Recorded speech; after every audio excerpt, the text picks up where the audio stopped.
Right, everyone coming into this call. Great.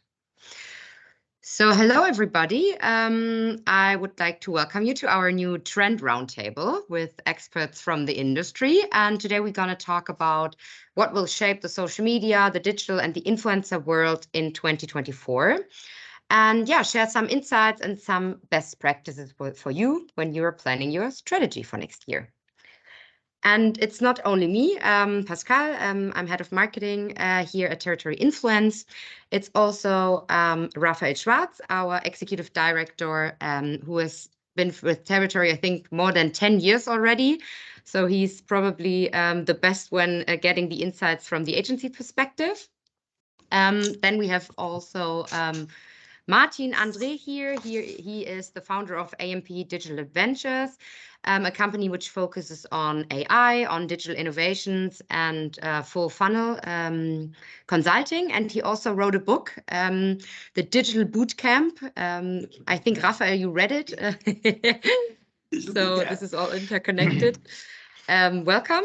And then there's Nikki. I'm happy also to have you here. She is Director of Marketing at Red Power Bikes and oversees the marketing and the sales team for Europe, sitting in the Netherlands at the moment. And she's leading a multidisciplinary team of marketeers and focuses on the direct-to-consumer and online sales. So you can already see that this session has a big variety of guests. So we can have a great, we can have a different perspective on each topic, be it brand manager, be it about digital innovation, agency. So we can cover, I think, all of the audience views. The webinar will be recorded. So in case you need to jump out or want to share this with your colleagues, we're going to send it to you afterwards. And yeah, you can watch it, and happy to also ask questions, of course, during the session or afterwards. So what we're going to cover today. So we have several topics. We would like to start with content inflation and the dilemma between rising demand and reducing budgets. Then, of course, we want to talk about the role of influencers. We want to look at organic versus paid content. What will be the traffic driver next year? What will be also leading formats? And which customer segments you as marketers should definitely take into considerations. And at the end, I think nowadays no presentation is complete without the topic of AI. So also we're going to touch upon AI and marketing at the end of the session.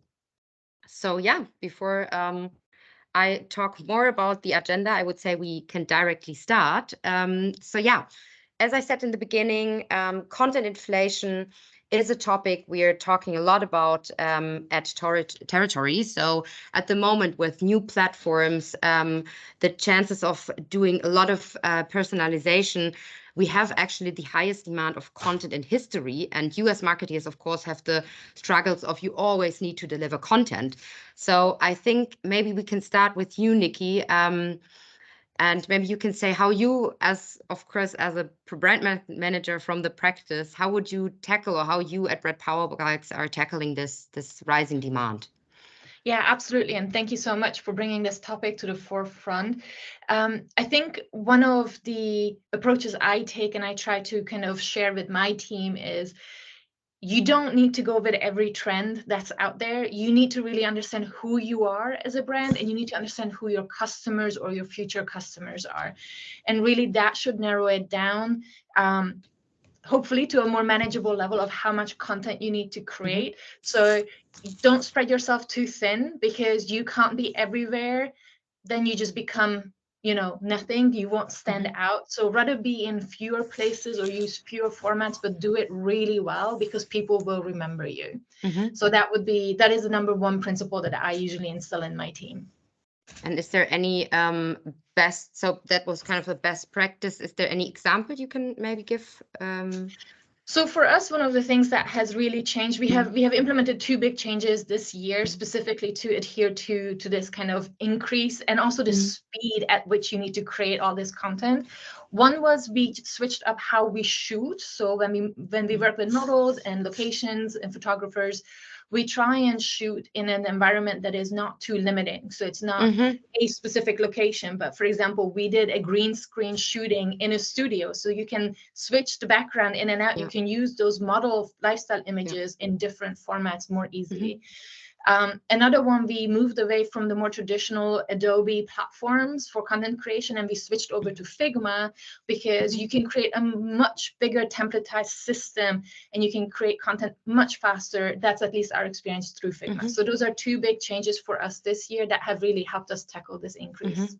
So you can also use the content then along the funnel, depending on the activation you want to do. Funnel, I think, is also a buzzword for you, Martin. How would you do this when you consult your clients? So what we have seen across the board for our clients is that we have greatly lost, honestly, interaction rates in the last years, and also impressions on organic content. I think it's something that the entire industry is talking about. And I think it's also important that we acknowledge that, because otherwise we cannot build the right strategies to cope with that. So this also has a complement in what happened on the big platforms, because you know that the big platforms have also changed their navigation structures a lot. Like it's much harder now to even get clicks on some platforms. You don't have clicks at all. For instance, on a normal Instagram post, you cannot go directly out.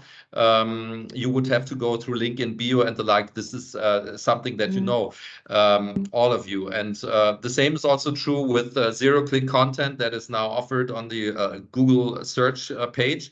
So we know now from an analysis of Spark Toro that 65% of Google searches do not end with a click. So Google is becoming more and more a content platform, with the problem that the people stay on Google. They don't go elsewhere. So let's put it this way: we have we should not be naive. So it's harder to get traffic, but that means that the game is also becoming more interesting. Because you have to be more precise in terms of strategy. And that's also, I think, something that I can perfectly align with what you said, Nikki, because you have to be more focused. You have to have the better analysis. You have to have a clear strategic way to decide whether pull or push is the right approach for you. And then it might be that for some clients, you might say, this is the perfect client for an organic approach for content marketing. And you could come to the conclusion that you have other clients where you would say, maybe it's so hard to get the traffic that for you, you should really focus and focus more maybe on the push side. And that could also be the strategic way. And the last thing I would like to say, that this problem actually is becoming so big that I mean, for most companies, it's just an advertising topic. But there's many businesses out there that are completely dependent on their business level on it. I make an example. So product comparison websites, they have sometimes lost 40–50% of click-through rate and traffic in the last 5 to 6 years. So for them, it's a matter of, honestly, potential bankruptcy. So it's something that we should take very seriously, and that we should also take very seriously for our clients, because they are, of course, paying the money for these campaigns. Yeah, the topic of organic versus paid, we also gonna have some more discussions in chapter 3. So you would also say focus on a specific type of content where you are kind of best in class. Raphael, from an influencer agency perspective, let's say, Nikki was also talking about new ways of shooting. How would you, or what do we do at Territory to help our clients in rising demand of content? Yeah, I would definitely agree. I think the upfront planning is becoming much more important, with particularly with expensive productions and expensive shootings. You want to make sure that you get the maximum amount of content out of it, and not only use it for your next YouTube video, but then make sure that you invite your influencers to the shooting so that they can also create content. That you have a lot of content repurposing that we are seeing right now. So kind of hero content is going to be reused, is going to be recut in different formats. But we also see, I mean, some of our clients really investing into nearshore and offshore content production factories, which are really focusing on efficiently producing a lot of content at an affordable price across different formats and channels. So that's also something where we see particularly bigger clients that want to be present across multiple channels, that they are really investing in dedicated facilities. And the other thing we do see is, particularly at Territory Influence, that a lot of brands are using creators instead of traditional agencies or instead of traditional production houses, and are kind of totally outsourcing their content needs to influencers and creators. And that could be interesting also when we think about the increasing demand of UGC and consumer-generated content. Yeah, and I think this also goes right into our next topic, the role of influencers. So you were already starting with that a lot of brands are starting to book influencers as their creative teams, or just booking the influencer for the creation, not necessarily as a maybe brand ambassador, or in parallel to this, like they find different use cases for influencers. Do you think also that smaller creators, because in the case of using them as content creators, the reach doesn't really matter anymore? Do you think then this is the year of the that's this going to be the year of the smaller influencers, and that brands going to change their way of working with creators, Raphael? Yeah, I would agree. We do see really an increasing demand from our clients for smaller nano and micro creators, micro influencers. And that's on the one hand side due to the increasing demand for content. So that obviously favors smaller creators, which don't charge as much, or sometimes don't even charge anything and agree to barter deals. But that's also really fueled by the algorithm of TikTok, for example. So since on TikTok, the algorithm works very differently to all the other social media platforms and really favors content over the number of followers, brands that want to be seen on TikTok need to create a lot more content. And hence, again, they rather work with larger amounts of smaller creators instead of just relying on one famous TikTok star. How do you handle this at Red Power Bikes, Nikki? So we have actually already done that shift that Raphael has just described. So we have had multiple years of really, big, or I should say medium influencers that were kind of really expensive, and you just don't get the same scale and impact. So we have actually created an advocacy group, or like an advocacy program this year, where existing customers who are also fairly influential in their community or in their group, and some of them are niche or nano influencers themselves, have really been invited and nurtured into this program. So you kind of have a perfect symbiosis, right? It's a customer who already knows you, knows the product, loves the product, probably already is talking about it a lot. And now you're formalizing that relationship. And so between user-generated content that is, outside of this program, and we just get tagged in, and it's just amazing content because people are taking beautiful photos, between UGC, organic UGC, and then the advocacy group. And we still have, we continue to work with some of our influencers because there's some really good relationships there, of course. Like, I would say easily 50% of our creative content now comes from not us. Like, it's just mind-boggling, right? That the power that these advocates can have for you as a brand. So yeah, we've shifted. It's working really well. We're going to continue doing that.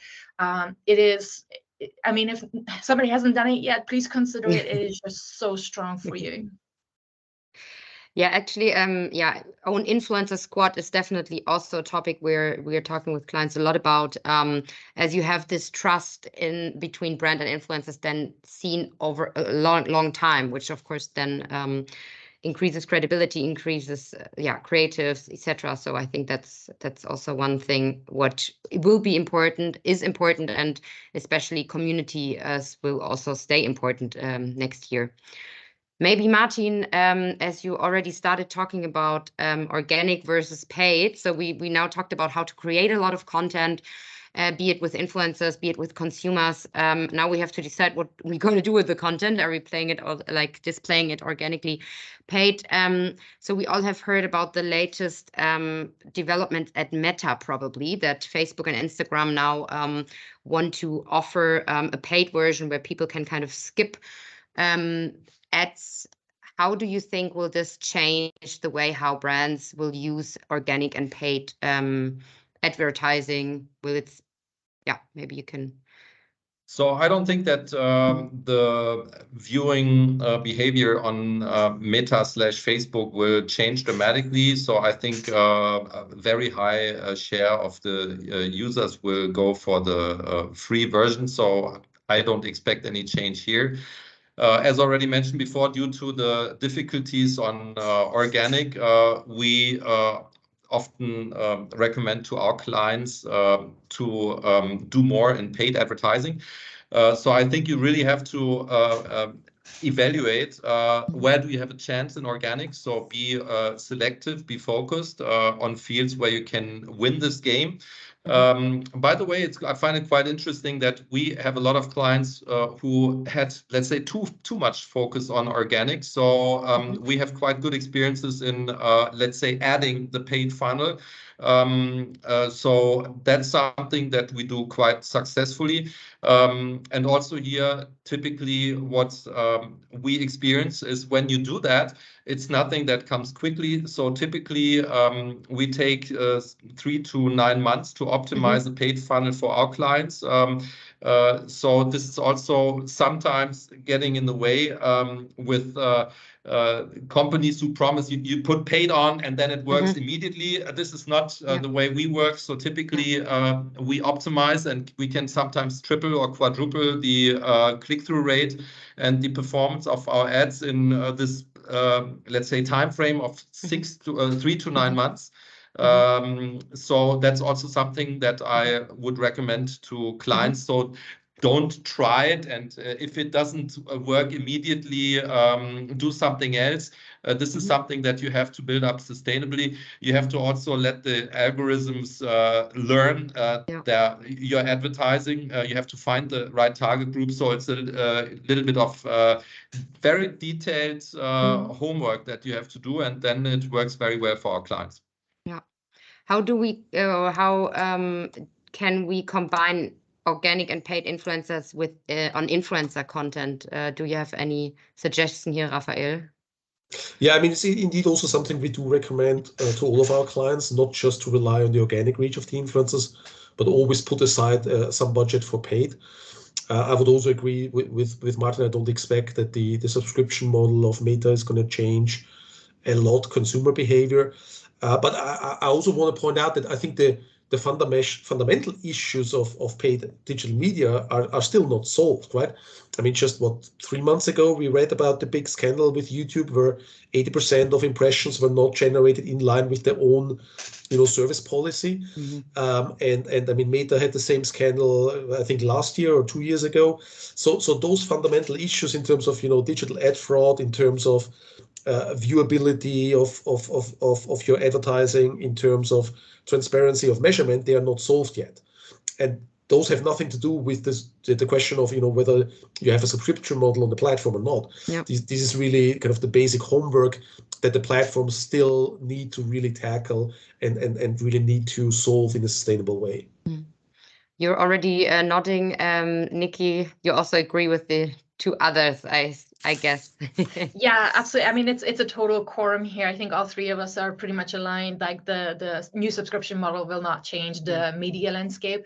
If I would have to say what is giving me heartburn is the cookieless tracking. Like I find that my performance is way more threatened by the cookieless tracking and not being ready for it in comparison to the subscription. So not losing sleep there. What I would say is, I think there is a functionality that has maybe not quite been fully established in Europe yet. I think it's very strongly established in Asia. It has definitely been longer available in Americas, and now and it's obviously taking all over in Europe as well, and that's social commerce. And I think if you, again, I'm sorry, I probably sound a bit like a parrot, but I will repeat myself, understand your product, understand your brand, understand your customer, because social commerce can work wonders and it can totally not work. And for us right now at Rad Power Bikes, our product lineup is in the €2,000, $2,000 category. Social commerce is not the place. I'm sorry, it just isn't. However, for, like you see here, great examples with cosmetics. I used to work for a global shoe retailer, and it was just burning. Like our conversion rates on social commerce for that product lineup was beating everything out there. Again, the price point is under €200 or under $200.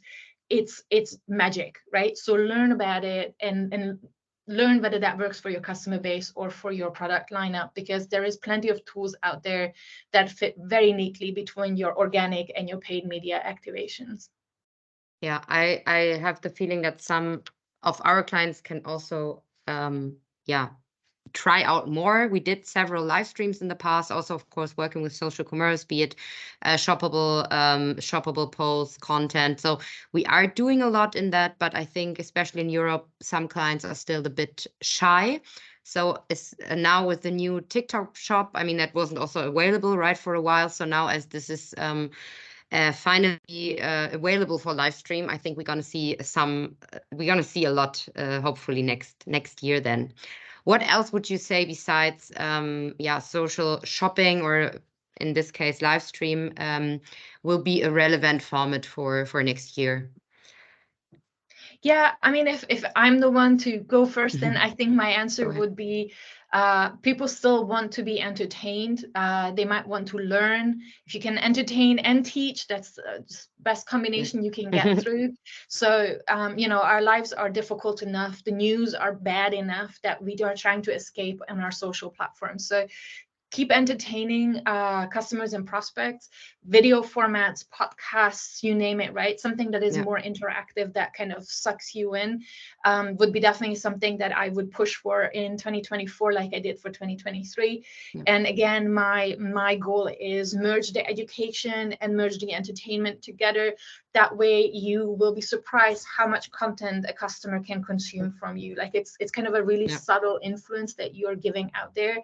But people want to learn, but they don't want to learn in school, right? They want to be entertained. So that is my number one motto when it comes to formats.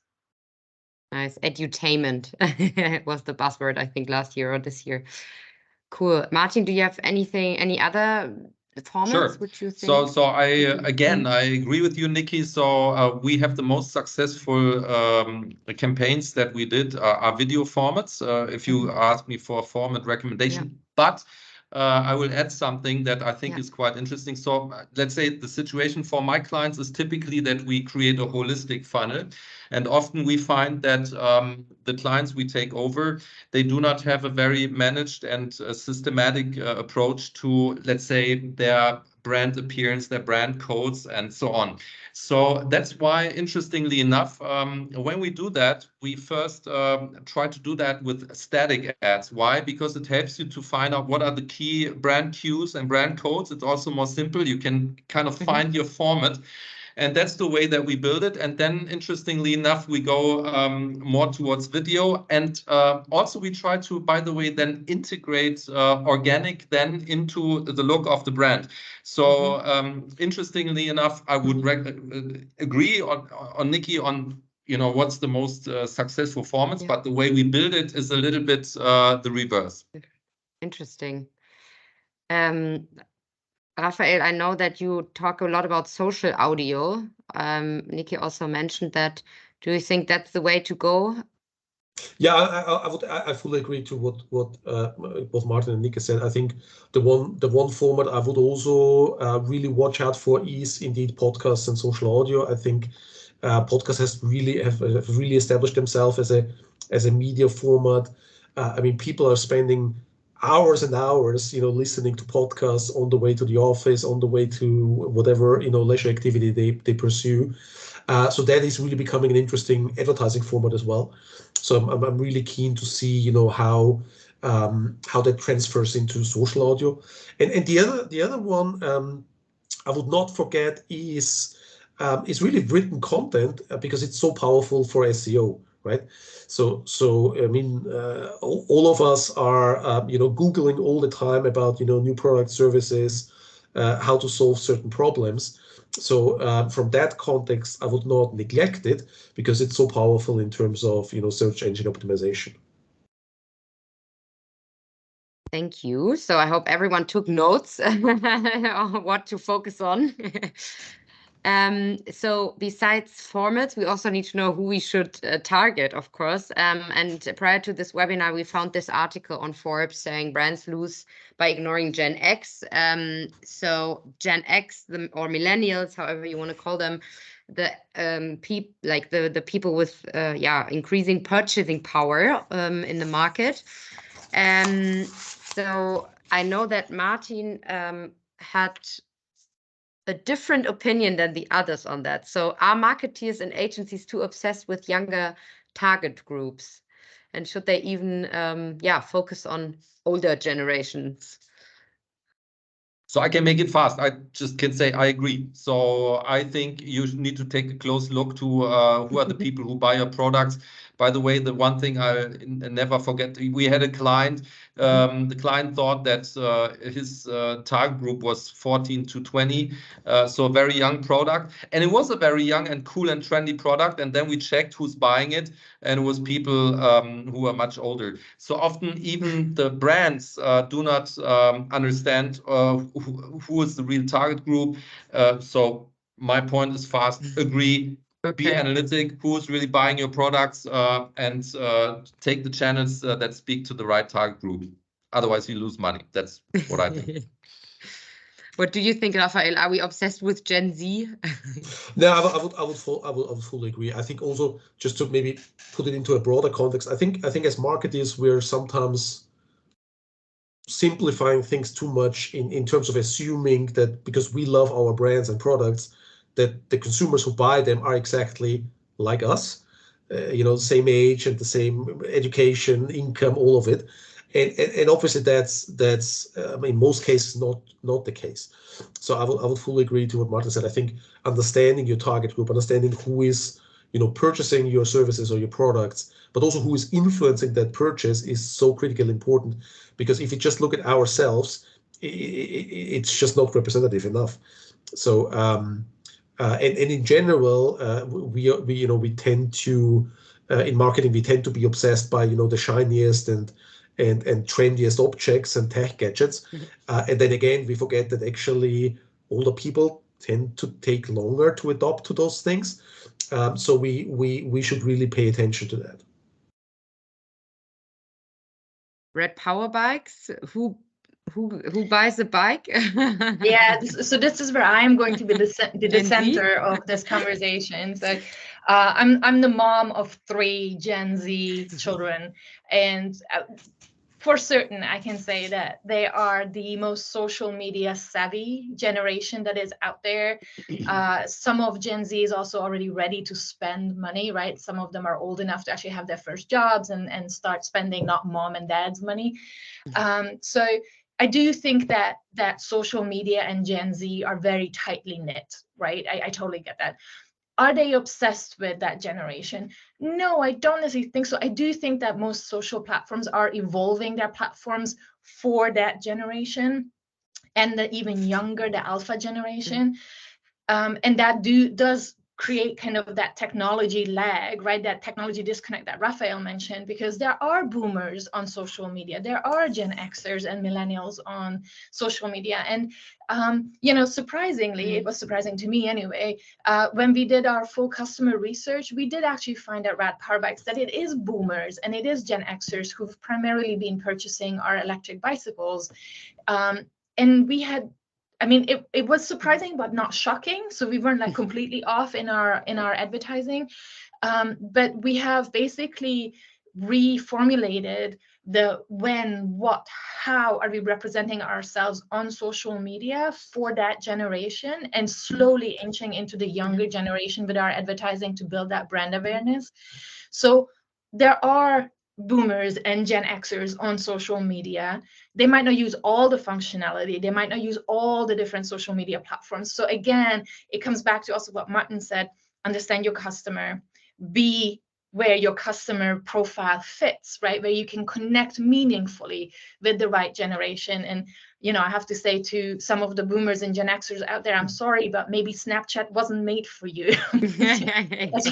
As a marketer, we all want to understand all these platforms and want to be present on all and we are present on all these platforms, because how on earth can you do your job if you don't participate?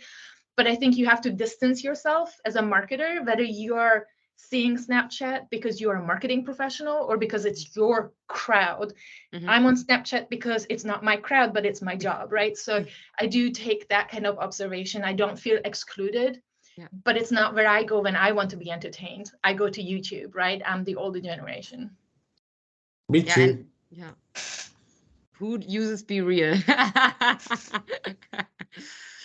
Yeah, and TikTok is also getting older, as people always say. So it's definitely also a platform to reach older generations, if we would call millennials old in this context.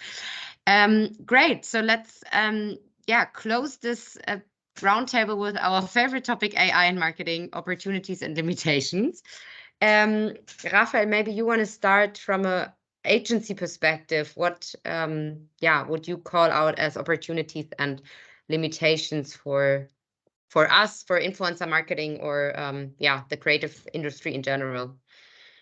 Yeah, I mean, obviously is a very interesting tool to help with the entire marketing process, whether that's the creation of content that could be simplified a lot, whether that's understanding which channels, which consumer segments work, so helping to make more sense of with the vast amount of data available, or whether that's with campaign automation and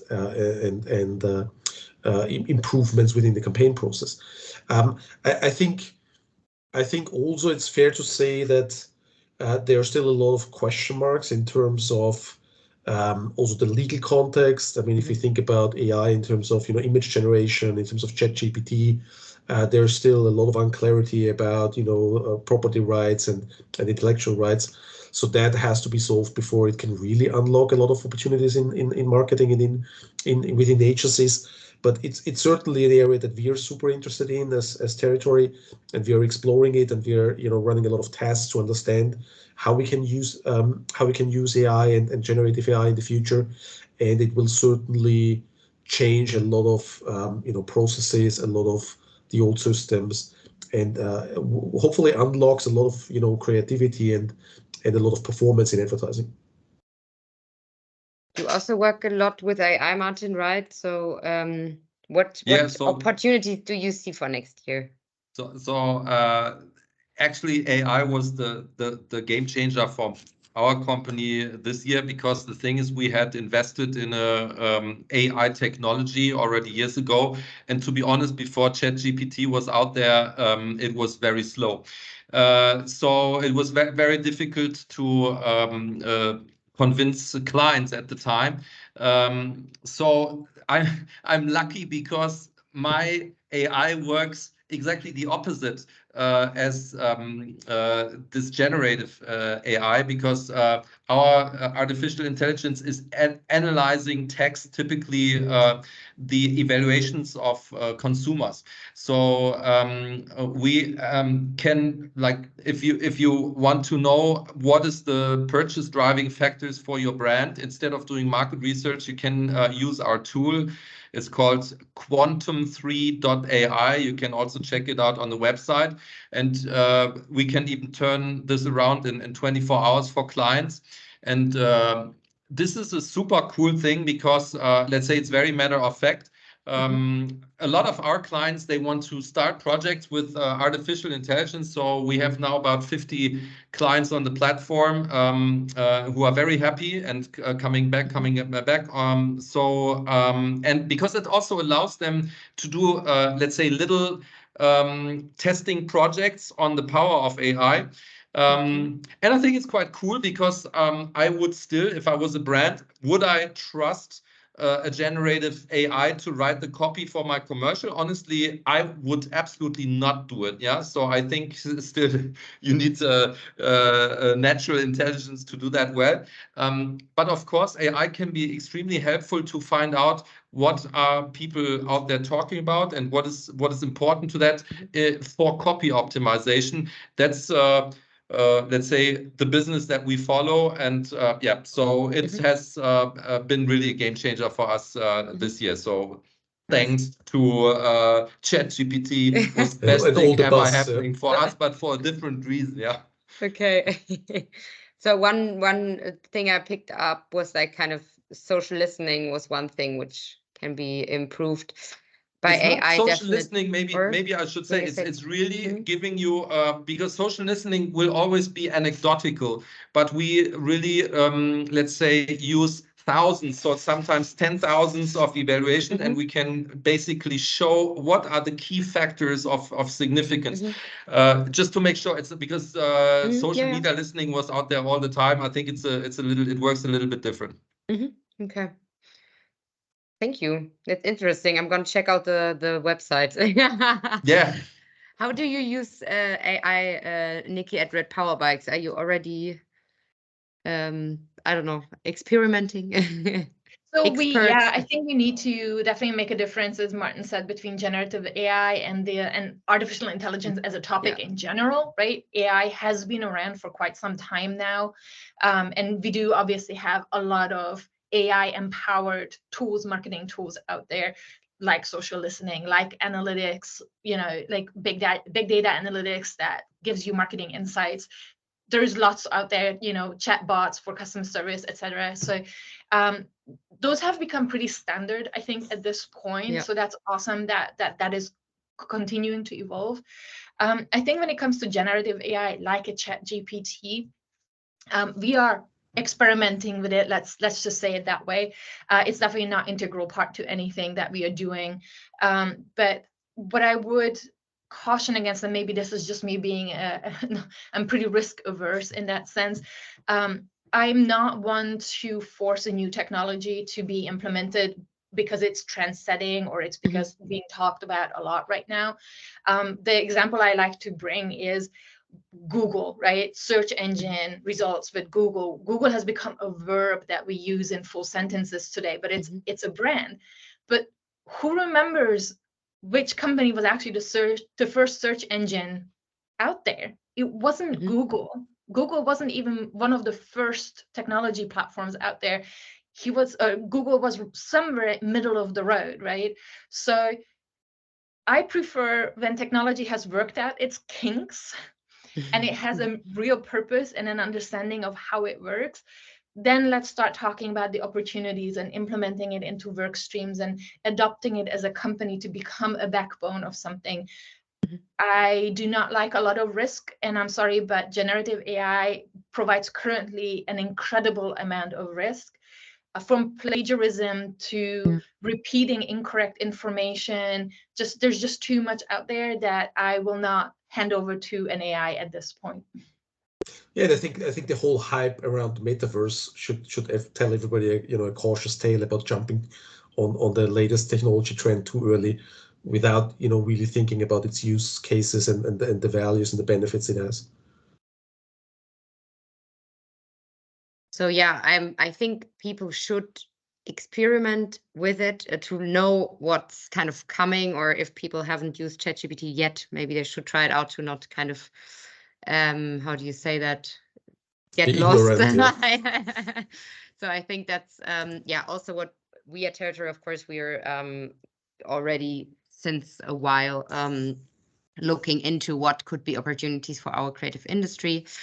And I think what, especially for influencer marketing, is this the thing, of course, buzzword virtual influencers. And on the other hand, you want to be authentic and human. So I think I'm actually quite excited how this but how this kind of opposite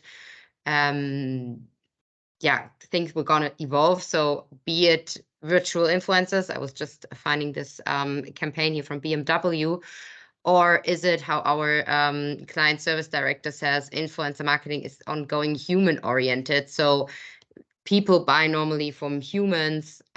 So yeah, at the end of the day, I cannot replicate a human being. So I'm really interested in how this whole discussion will, especially for influencer marketing, evolve at the end of the day. Great. I think we covered all the topics. And I just can say thank you, Martin. Thank you, Nikki, for being here. Also, Raphael. Thanks for all of you for your time. If you have any questions, you can write them in the chat now, or you can just write us afterwards. If there's any question to Nikki or Martin, I will, of course, forward that. We're all on LinkedIn, so you can also probably find every one of us there. And yeah, if we don't have any questions, I think everyone learned a lot. I hope it was edutainment more than all.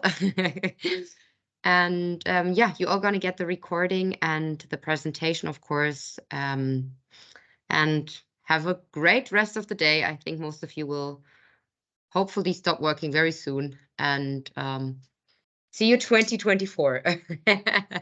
Thanks, Pascal. Thanks, Thanks, Pascal. everyone. Thanks, everyone.